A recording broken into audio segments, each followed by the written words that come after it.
अजीत पवार के plane crash पर क्या बोले राहुल गांधी? प्रियंका गांधी ने इस घटना के बाद किससे फोन पर बात की? दोस्तों, आज सुबह 8:45 एक बहुत ही दुखद खबर आई। न केवल महाराष्ट्र बल्कि देश की राजनीति के लिए एक बड़ी क्षति। महाराष्ट्र के डिप्टी सीएम और एनडीए सरकार में महत्वपूर्ण मंत्रालय संभाल रहे अजित पवार के निधन की खबर आई। दोस्तों, ये खबर इसलिए दुखद ज्यादा थी क्योंकि अजित पवार लगातार आज सुबह भी परिषद के चुनाव के लिए प्रचार करने के लिए ही जा रहे थे। सुबह सुबह वो अपने काम पर निकल गए थे, लेकिन दुखद ये हुआ कि प्लेन में जितने भी लोग सवार थे सभी की मौत हो गई। 5 लोगों की मौत हुई है। मतलब पूरा प्लेन जो था बुरी तरह से क्रैश हुआ। लैंडिंग से पहले ही ये क्रैश हो गया। पूरा का पूरा प्लेन जल गया। मतलब इतना बुरा ये क्रैश था कि केवल जो प्लेन के पीछे का हिस्सा होता है जिसको टेल कहा जाता है, बस वही बचा था, बाकी पूरा हिस्सा जल गया। दोस्तों, उसके बाद से इस पूरे मामले में अलग अलग तरह की बयान आ रहे हैं। राहुल गांधी ने इस पूरे मामले में क्या कहा, प्रियंका गांधी ने किससे फोन पर बात की, इसकी जानकारी भी आ रही है। प्रधानमंत्री नरेंद्र मोदी ने भी इस बारे में बात की है। लेकिन ये जो प्लेन था ये एक प्राइवेट प्लेन था। और दोस्तों, इस घटना के बाद से अब लोगों ने सवाल खड़े करने शुरू कर दिए हैं कि जो प्राइवेट प्लेन्स हैं, इनकी जिस तरह के एक्सीडेंट्स बढ़ रहे हैं देश में, इसको लेकर क्या जवाबदेही हो। हालांकि इस पूरे मामले में डीजीसीए की जांच की बात पर स्वीकारा है प्लेन कंपनी ने, और प्लेन कंपनी की तरफ से बयान भी आया है। प्लेन कौन सी कंपनी का था और एग्जैक्टली प्लेन में क्या वाकई में कोई खामी या गलती थी, इस पर कंपनी ने क्या कहा है मैं आगे आपको बताऊंगी। लेकिन पहले जैसे कि मैं आपको बता चुकी हूँ कि बेहद दुखद खबर महाराष्ट्र की राजनीति के लिए, शरद पवार परिवार के लिए। आप सोचिए, इतने बुजुर्ग हैं शरद पवार, उनको इस उम्र में अपने भतीजे की मौत की खबर झेलनी पड़ेगी। इससे बड़ा मतलब आप सोचिए, दुखों का पहाड़ शरद पवार के ऊपर कुछ नहीं बीत सकता। सुप्रिया सुले भले ही चचेरी बहन हो, लेकिन जाहिर तौर पर वो भी संसद का सत्र छोड़कर बारामती के लिए रवाना हुई। और जिस वक्त ये खबर आई, जैसे ही खबर आई अजित पवार के देहांत की, उनका जो बारामती में पूरा एक जनाधार है, दोस्तों पवार परिवार का जो पूरा जनाधार है महाराष्ट्र के बारामती में, बेसिकली उनका गढ़ है वो। वहां पर कार्यकर्ताओं के हुजूम को आप देख सकते हैं। कार्यकर्ता रो रहे हैं, बिलख रहे हैं, अजित पवार को याद कर रहे हैं, क्योंकि जाहिर तौर पर ये कोई उम्र नहीं है जाने की। और अजित पवार महाराष्ट्र के सबसे लॉन्गेस्ट सर्विंग डिप्टी सीएम के तौर पर रहे हैं।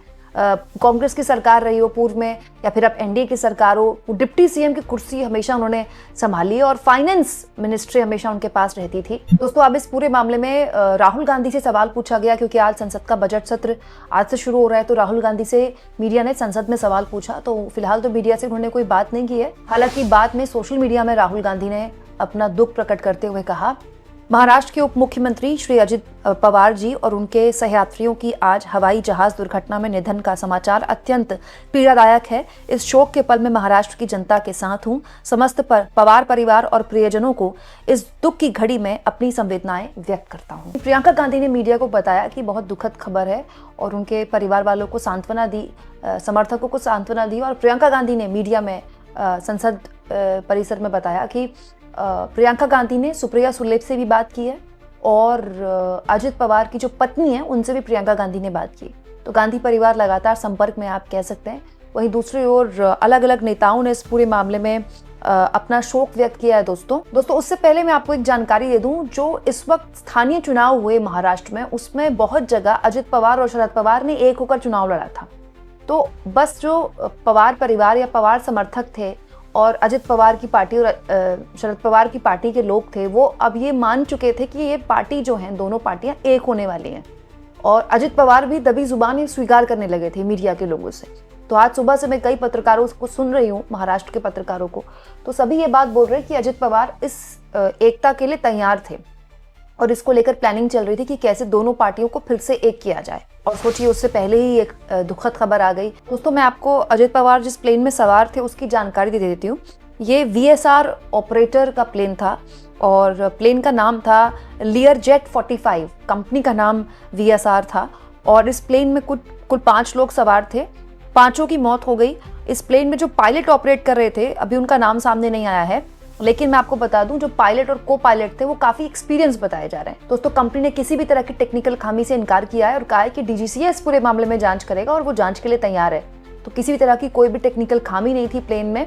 माना यह जा रहा है कि हो सकता है विजिबिलिटी कम होने की वजह से ये प्लेन हादसा हुआ हो। हालांकि पूरे मामले में जांच होगी, उसके बाद ही पता चलेगा।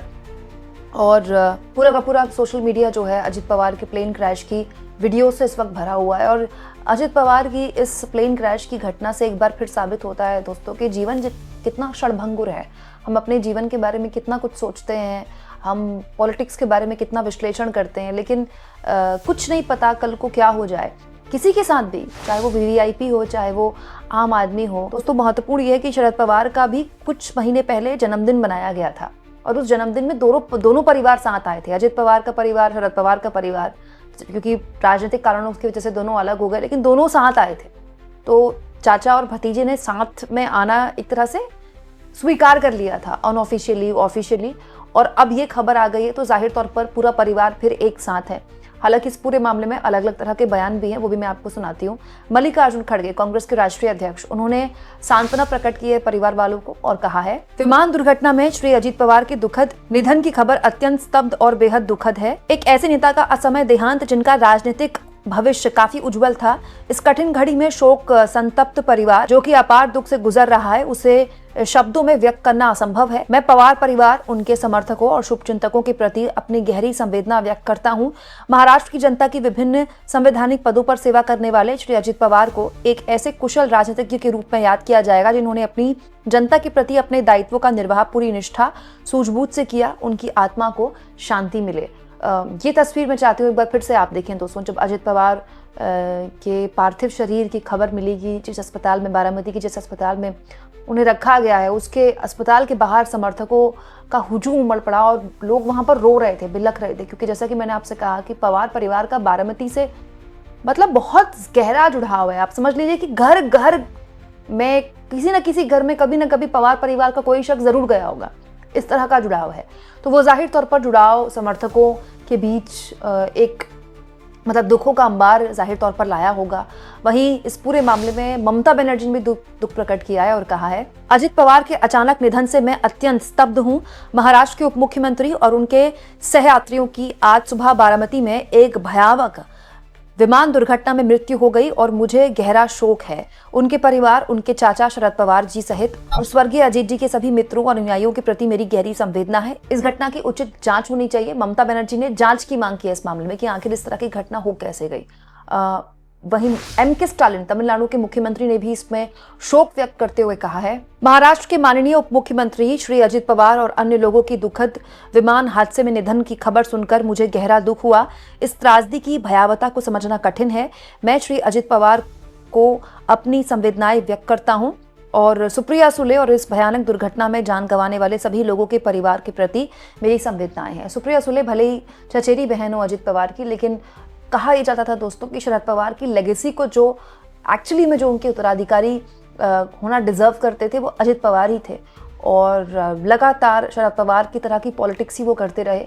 और आज इसीलिए दोनों परिवार भले ही राजनीतिक तौर पर अलग हो गए हों, लेकिन इस दुख की घड़ी में दोनों साथ आ गए हैं। अजित पवार के बेटे दिल्ली में थे संसद के सत्र की वजह से, वो भी वापस महाराष्ट्र चले गए। उनकी पत्नी भी महाराष्ट्र में ही है, बारामती में ही है और माना यह जा रहा है कि बारामती में ही उनके पार्थिव शरीर को अंतिम विदाई दी जाएगी, क्योंकि वही उनका इलाका रहा है, उनका गृह क्षेत्र रहा है। दोस्तों इसके अलावा प्रधानमंत्री नरेंद्र मोदी ने भी अजित पवार के साथ अपनी तस्वीर शेयर की और उन्होंने भी संवेदनाएं व्यक्त की हैं और परिवार वालों को सांत्वना भी दी है।